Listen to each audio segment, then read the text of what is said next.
Hello everyone, मैं doctor Harish शाही आज आपके लिए लेके आया हूँ एक ऐसा टॉपिक जो बिल्कुल ही नया है और शायद हमने उस पर कभी कवर नहीं करा। टॉपिक का नाम है पिवट पॉइंट्स कैलकुलेटर। ये कैसे काम करता है ध्यान रखना। बिना चार्ट देखे आपको सपोर्ट और रेजिस्टेंस बनाने में हेल्प करता है। ठीक है, बहुत सारे लोग कई बार सपोर्ट में कंफ्यूज हो जाते हैं और कई बार रेजिस्टेंस में कंफ्यूज हो जाते हैं, या फिर हमने एक स्पेशली वीडियो बनाई थी चार्ट पर सपोर्ट एंड रेजिस्टेंस देखना, तो उसमें कहते हैं सर हमारा सपोर्ट ये और हमारे ये। तो दुनिया के क्या है, 10 एनालिस्ट आपकी मर्जी के कोई भी 10 ले लो और उसको चार्ट सेम दिखा दो, सबका सपोर्ट अलग अलग मिलेगा। ठीक है, और सबका रेजिस्टेंस अलग अलग मिलेगा। क्यों रहता है उसका कारण बता देता हूँ। हर किसी का जो व्यू है वो अलग इसलिए होता है। एक तो टाइम फ्रेम सबका अलग होता है। कोई 15 मिनट पे देख रहा है, कोई आर्ली पे देख रहा है, कोई 4 आर्ली पे देख रहा है, कोई डेली पे, कोई वीकली पे, कोई मंथली पे। तो पॉइंट ऑफ व्यू किसका अलग अलग हो गया। फिर इस पॉइंट ऑफ व्यू को जब मैच भी किया जाए, अगर मैं सबसे ही कहूँ कि 10 के 10 जनों को कि यार एक काम करो डेली चार्ट के बेस पर बनाना है आपको सपोर्ट और रेजिस्टेंस, तब भी अलग मिलेगा। तब अलग कैसे मिलेगा, वो वेरिएशंस मिलेंगे आपको कैंडल्स का। या तो कोई बॉडी कवर करता है, कोई जो है एग्जैक्ट शेडो को कवर करता है, कोई प्रीवियस स्विंग में पहले वाले स्विंग को काउंट कर लेता है, एक जस्ट उसके नियर बाई को, मतलब जोन में होते हैं। जो मैं आपको बताने का वो है पर्पज कि सपोर्ट एक्चुअल में एक पर्टिकुलर लेवल नहीं होता, सपोर्ट एक्चुअल में जोन होता है। जैसे 1780 के आसपास मुझे दिख रहा है, तो 1780 से 90 का एक सपोर्ट लेवल बन गया, जोन बन गया। ठीक है, ऐसे ही मान लो 3000 के आसपास मुझे दिख रहा है मार्केट सप्लाई है, तो 3000 से 3020 या 30 अकॉर्डिंगली जो मार्केट का मूवमेंट है। लेकिन आज अपन क्या अलग चीज सीख रहे हैं, आज अपन अलग चीज ये सीख रहे हैं कि हम बिना चार्ट देखे हमको कैसे पता कि सपोर्ट कौन से और रेजिस्टेंस कौन से।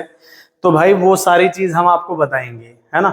और वीडियो को आप लाइक करें, सब्सक्राइब करें, कमेंट जरूर लिखें, क्योंकि YouTube का जो एल्गोरिदम है वो यही कहता है कि जिसके पे लाइक, कमेंट और सब्सक्राइबर होंगे उसी को वो प्रमोट करते हैं। पिछली कुछ वीडियोस में मेरे जस्ट कहने के बाद आप लोगों ने करा भी लाइक, शेयर और कमेंट वगैरह, तो उससे मुझे काफ़ी बेनिफिट हुआ। हालांकि आप मेरे चैनल पे जाएंगे तो मैं कभी मांगता नहीं कि लाइक करो, सब्सक्राइब करो, लेकिन मुझे किसी ने कहा कि आप ऐसा कहना पड़ता है, वरना बिना कहे तो मुंह मांगे तो मौत भी नहीं मिलती। तो ठीक है भाई, तो आपसे हम रिक्वेस्ट कर रहे हैं कि आप ये काम ज़रूर करें, लाइक करें, सब्सक्राइब करें और शेयर करें। इवन कमेंट ज़रूर करके बताएं कि आपको वीडियोस कैसी लग रही है। प्लस आप हमको ये भी बताएं कि नेक्स्ट टॉपिक आपको क्या करना है, जिसमें आपको तकलीफ आती हो, जिसमें आपको दिक्कत आती हो कि यार ये चीज़ बड़ी दुखदाई है या समझ नहीं आता है, तो क्लियरिटी नहीं है किसी पर्टिकुलर चीज़ पर, तो उस पर हम लोग वीडियो ज़रूर बनाएंगे। तो मुझे वेट रहेगा कमेंट में आपके टॉपिक का। फिलहाल जो हम लोग पढ़ेंगे उसमें बता देता हूँ कि हम पिवट पॉइंट्स पढ़ेंगे। ठीक है, पिवट पॉइंट्स की कहानी क्या है, उसको हम पीपी कहते हैं। आप पिवट पॉइंट से ऊपर रहेगा R1, R2, R3, R4, S1, S2, S3 और S4। ठीक है, अभी हम आएंगे जब कैसे कैलकुलेट करते हैं। 2 मिनट का खेल है सर, ज़्यादा नहीं। लेकिन आपके बताऊं कि इनके बीच में भी एक पॉइंट होता है जिनको कहते हैं मिड पॉइंट। इनको हम MP कह लो या मिड पॉइंट कह लो, ये रहता है। ठीक है, यहाँ पर मिड पॉइंट MP। अब मिड पॉइंट का यूज किसके लिए है और मेन सपोर्ट रेजिस्टेंस का यूज किसके लिए, या फिर आपको कितने देखने, वो सारी चीज मैं आपको बताऊंगा। तो वीडियो को ध्यान से जरूर सुनना। ठीक है, चलते हैं हम आगे। हम लोग सबसे पहले गूगल पे जाएंगे। ठीक, गूगल पे जाएंगे और गूगल पे हम लोग लिखेंगे pivot, PIVOT, pivot point calculator. ठीक है, हमको सिंपली ये करना है, पिवट पॉइंट कैलकुलेटर। अब पिवट पॉइंट कैलकुलेटर आ गया ये हमारे पास, जैसे इन्वेस्टिंग पे आ गया, ये ऐसे बहुत सारे हैं। मतलब जिस पे भी आपको करना है आपकी चॉइस है, कोई जबरदस्ती नहीं है।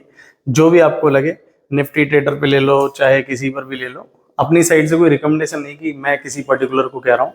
जैसे हम तो इसको ही ले लेते हैं, नाम ही इसका पिवट पॉइंट कैलकुलेटर है। ये कह रहा है आपसे ओपन बताओ, हाई बताओ, लो बताओ, क्लोज बताओ। यहाँ पर है ना, गौर करना इस साइड की, यहाँ पर अभी कुछ भी नहीं है, क्योंकि यहाँ पर है ना वैल्यूज आ जाएंगी, इसलिए मैंने बताया। पिवट पॉइंट का मतलब होता है सेंटर पॉइंट, और सेंटर पॉइंट से ऊपर रहेंगे R1 resistance, R2 second resistance, R3 third resistance, R4 fourth resistance. ऐसे ही नीचे जाएंगे तो S1 हमारे पास जो है सपोर्ट रहेगा, S2 जो है हमारे पास सेकंड सपोर्ट रहेगा, S3 नेक्स्ट और S4 उससे भी नेक्स्ट सपोर्ट। तो हम लोग प्रीवियस कैंडल का ओपन हाई लो और क्लोज ले लेते हैं, ठीक है। तो हम लोग क्या करते हैं, फटाफट से फोन से इंफॉर्मेशन ले लेते हैं। जैसे ओपन ले लेते हैं हम, निफ्टी का देख लेते हैं, 22,568 है, 22,568 और हाई जो है वो है 22,613 ओके। लो जो है वो 22,508 है, ठीक है। और क्लोज की इंफॉर्मेशन, क्लोज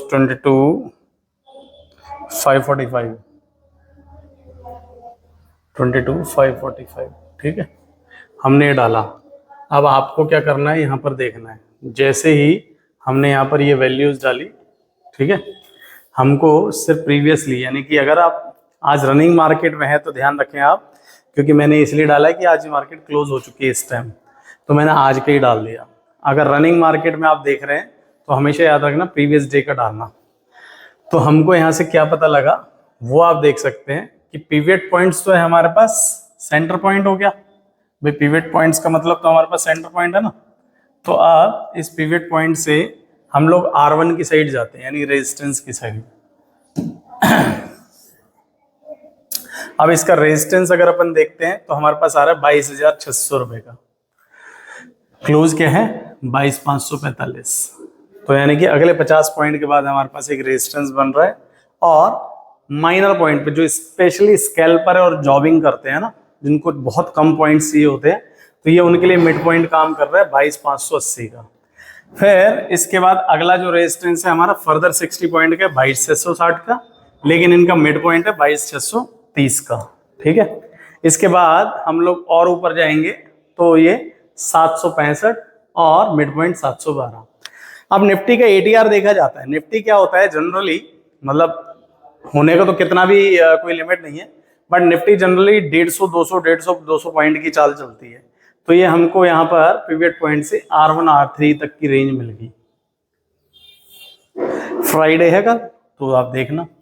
अब इसको मैच जरूर करना, ठीक है। अब S1 के अंदर हम क्या देख रहे हैं कि अगर निफ्टी अगर उस लेवल को ब्रेक करती है जिस सपोर्ट की, हालांकि बहुत स्ट्रॉन्ग जोन चल रहा है मार्केट में, 22,500 साइकोलॉजिकल भी है, लेकिन अगर वो ब्रेक करती है तो देखो हमारा पहला सपोर्ट ही वही है 22,497, क्योंकि हम 22,500 एज एन राउंड फिगर बोल रहे हैं। लेकिन अगर वो ब्रेक होता है तो 22,474 और 22,450 और फिर 22,397 और 22,360, इस तरह के लेवल्स हमारे को ऑटोमेटिकली मिल जाते हैं।